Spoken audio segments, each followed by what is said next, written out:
Hello and welcome to Cloud Forest Vibes. My name's Bobby, and this is how I grow orchids and carnivorous plants.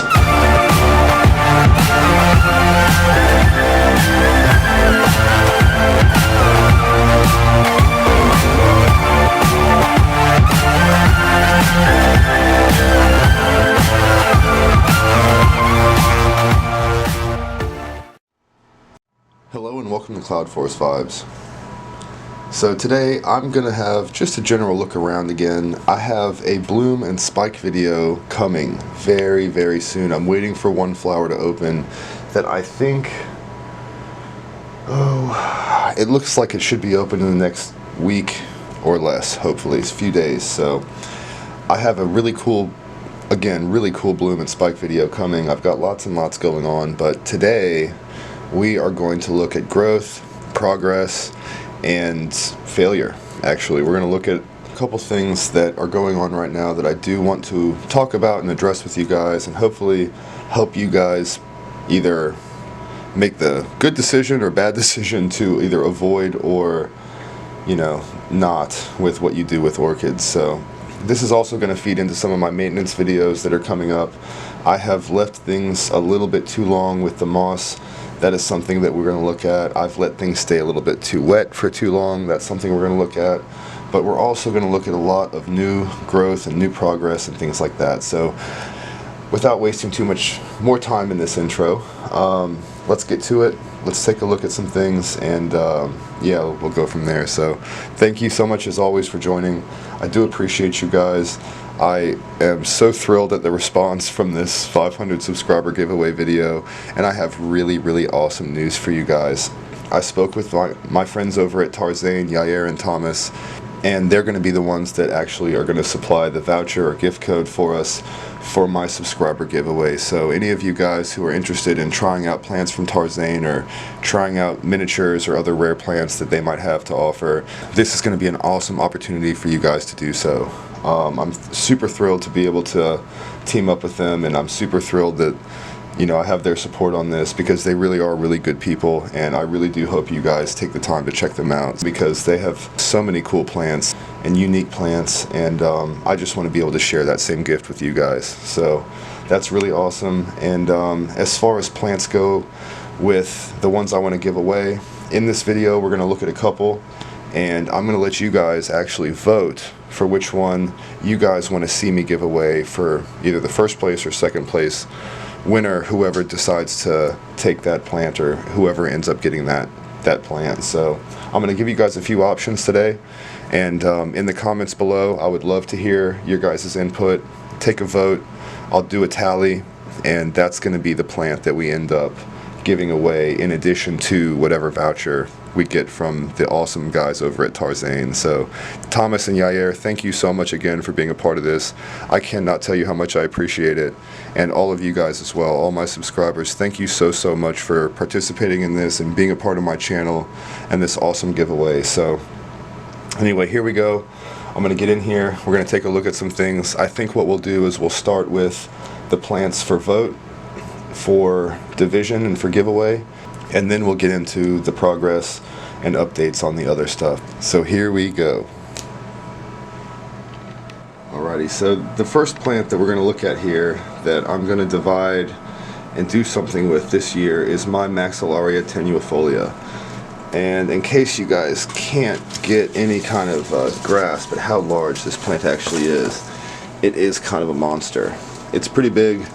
I think I'm going to split this thing clean in half, or at least quarter it, and someone's going to get a really nice division of a Maxillaria tenuifolia that does bloom and grow really well. It's got tons and tons of roots on it. Let me get out of here. I'm terrible with this camera sometimes.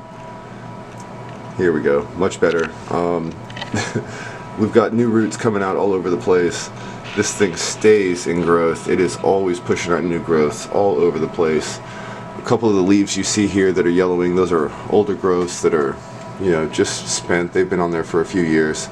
But this plant is healthy, it's awesome, and it could be, part of it at least, could be one of you guys. So first vote, first choice is going to be this Maxillaria tenuifolia division or a division from this Maxillaria tenuifolia.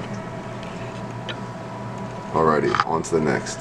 The next plant that I'm going to divide and conquer and do something with is my Dyneema polybulbin. It has grown and grown and grown, and as you can see, it's starting to grow off the mount in multiple directions. It is another blooming size plant, and it's in really good shape. Tons and tons of roots, tons of new growths, and tons of potential. So I'm gonna nip a couple parts off of this plant, a lot of these parts actually, and start to rearrange some of them on the mount. But before I do so, I would love to share some of this plant with you guys. So this is option 2 for some of my plants that are going to be up for grabs during this little giveaway.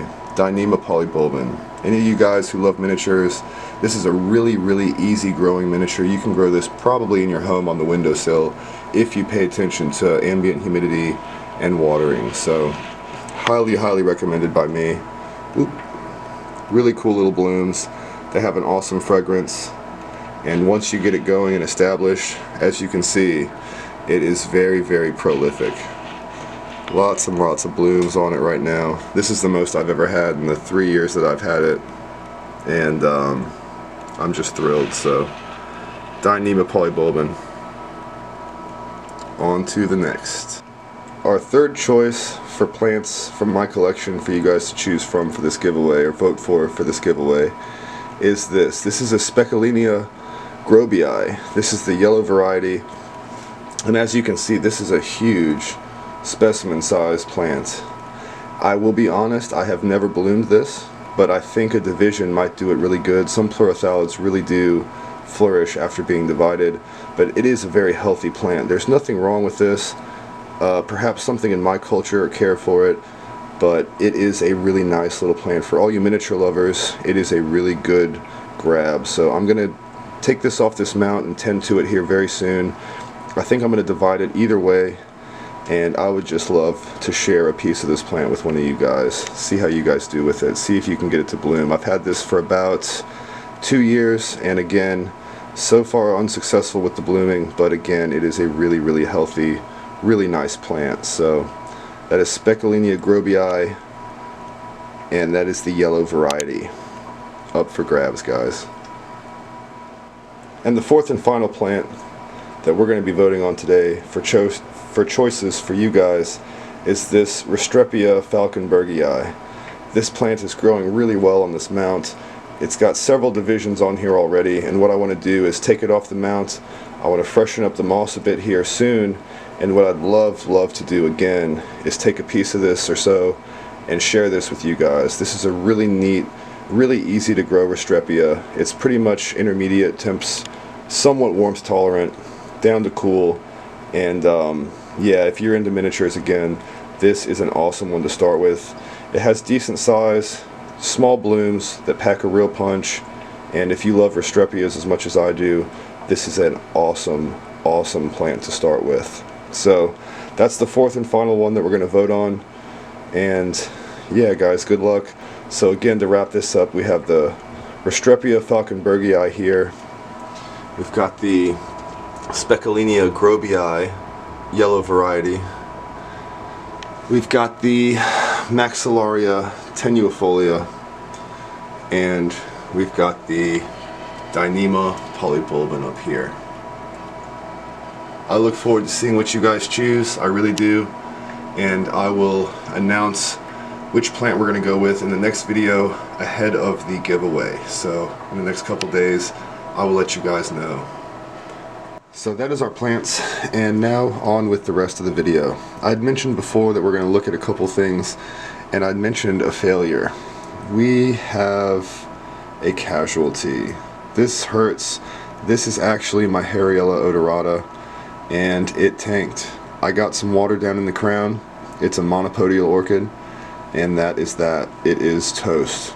It dropped the crown. I tried to cut it out and do the same thing that we did with the Angraecum pseudophilicornu here, and a few other plants that I've managed to actually save from crown rot, but this was absolutely too far gone. As you see, it is dying. It's dead.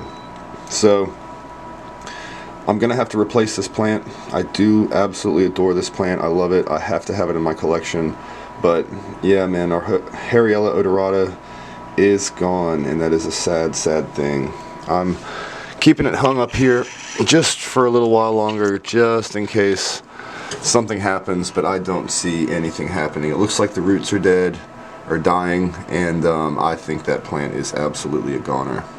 So that is the sad news. I do have some other bad news, but not too terrible. I did notice that our Dendrobium lotojesii here, for whatever reason, it decided not to push on a second bud here, and this one back here looks like it's gonna blast. I can't really get a good picture, sorry. It's got that yellow tinge to it. I don't know if you guys can see. Let me zoom in. But yeah, that bud right there I think is a goner. It sits right here, and I think what happened was, where this one has grown back towards the window, it is kind of directly in fire of this little computer fan. And I think what happened is it caught a draft. It is near the window. It does get kind of cool in here at night. I'm still letting it get down to 59, 60 degrees for now. And yeah, I think it just chilled it too much and killed it. So got to be careful about that. And that is some of the other bad news that I have. So moving on again, I had mentioned we are going to do some moss maintenance and some remounting and things like that. I've kind of started doing some of my maintenance with the bulbophyllums with my last video, but I do have many, many more to do. I've got plants that are growing all over the mount, like you saw with this Dyneema polybulbin, and just growing off. The bulbophyllum maximum here is kind of doing the same thing in a couple spots again. I've got lots and lots of stuff. This plant has been with me quite a while. It needs moss freshened up. That is Mormolaica rufescens. And you've probably never seen this plant before, haven't seen it very often, because it used to live back there. Another thing that I'm doing avidly, currently working on, is trying to maximize my space in this little tent. I've got lots and lots of plants, and I'm running out of room quick, and I've come to the decision that a lot of my blooming issues in here are light related. I have a window that sits just there on the other side of this part of the tent, but here it's just a wall. I have lighting, you know, above the tent and all, but it just doesn't cut it sometimes. I need more light saturation. If you look down in my shelves at the plants that live in the back row, a lot of them get an awful lot of shade. And even these in the front row that get sun and stuff like that, they are actually blocking light from a lot of the orchids below it. And I need to solve this problem. I need to either upgrade my lighting so I can get better light saturation, or I need to expand and modify my tent, which is an upcoming project I think I have. I'm gonna do some modifications to give myself more hanging space, get some of these real bright loving plants up closer to my grow lights, spread things out a bit more, allow the light to diffuse and spread down through the tent naturally, and hopefully get some of these non-bloomers and slow growers to pick up the pace and to do better. So that is some upcoming plans that I have. And I must say, if you guys are growing in a situation like this, if you're trying to utilize as much natural light as possible with the window and supplementing with LEDs like I do, this is one of the biggest and most difficult things that you can do. It's easy to give a plant too much light under high power LEDs. It's easy to give a plant too much light through the sun, depending on which orientation your window faces, of course. And yeah, it's kind of a delicate balance. I do use a lot of LED supplementation. I use about 8 hours a day, 10 or so in the winter time, to try to keep the plants growing. And it does make a huge difference, but again, like I said, when it comes down to some of these lower shelves, you can just see down through the cracks how shady it is down there. And a lot of those plants, a lot of these plants down here especially, would like a lot more light. So that's what we're going to do. I have been moving stuff around. I've been moving orchids over closer to the window area and up higher. This monster, this Brassia over here, may not be very long lived in my collection. As you can see, this is a huge culprit and why I'm not getting enough light to some of the plants behind it that way. And again, this Maxillaria, which I'm going to be dividing and sharing with you guys, is also in the way of a lot of plants behind it. So that's the plans. I'm going to be dividing, conquering, and spreading out a lot of these orchids while I'm updating the moss and going through them with you guys. And I think that's going to give me a good opportunity to show you guys a lot of these plants that you don't see very often up close and personal, and give you guys a chance to get a better look inside my collection. So I'm looking forward to it. That's my video for today, guys. I know it's kind of quick, but I did want to talk about the plants I want to give away and just go through some things, especially my sad loss of my dear sweet Harryella odorata. I do love that plant and I'm going to miss it for a while. I am going to be getting a new one soon. I will let you guys know, as always. So until next time, please continue to stay safe. Thank you as always for watching. I really do appreciate each and every one of you, and I'm really enjoying the interaction with you guys and all the anticipation leading up to this giveaway. So thanks again, and until next time, please stay safe and happy growing.